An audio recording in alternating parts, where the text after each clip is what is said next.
Artie McYarty, here with another one.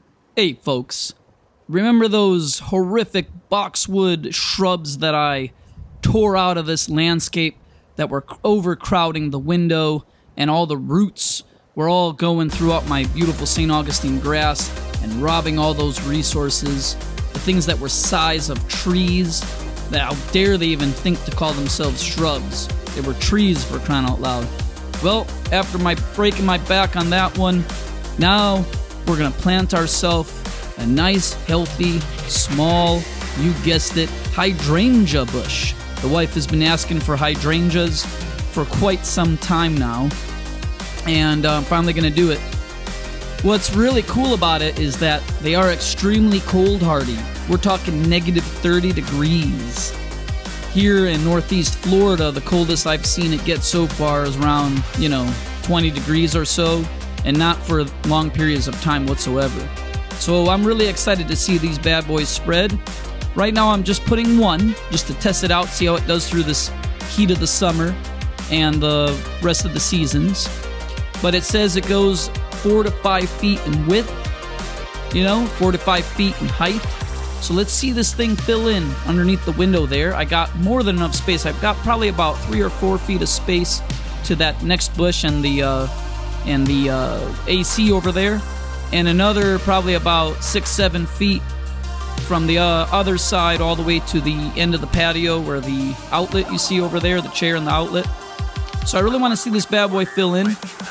Let me know your thoughts though, if it would make sense to put another one where that chair is, where that outlet is, and the chair, between the outlet and the chair over there, kind of fill in that space. But for now, this is what we got going. Check out this beautiful hydrangea. The other cool part is that based on the alkaline level or the acidic level of the soil, the pH of the soil, that determines the colors and the blooms. What is your favorite flowering shrub?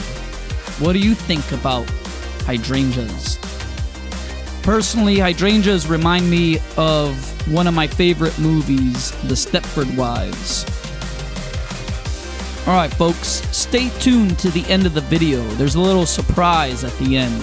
We'll call it number 7, notched into my belt. In the meantime, I'm just readjusting all that hose that you see there.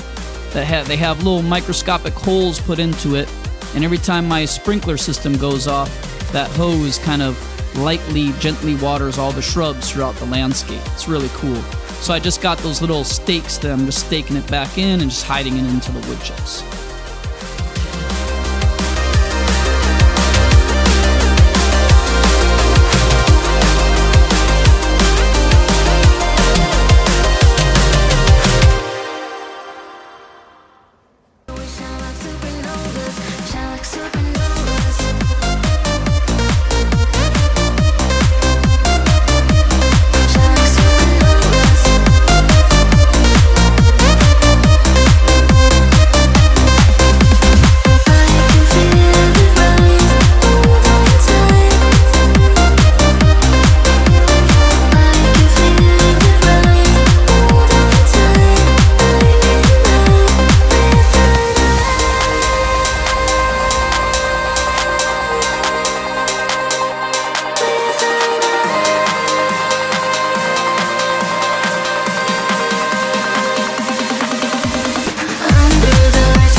Don't mess with the bull, young man. You'll get the horns.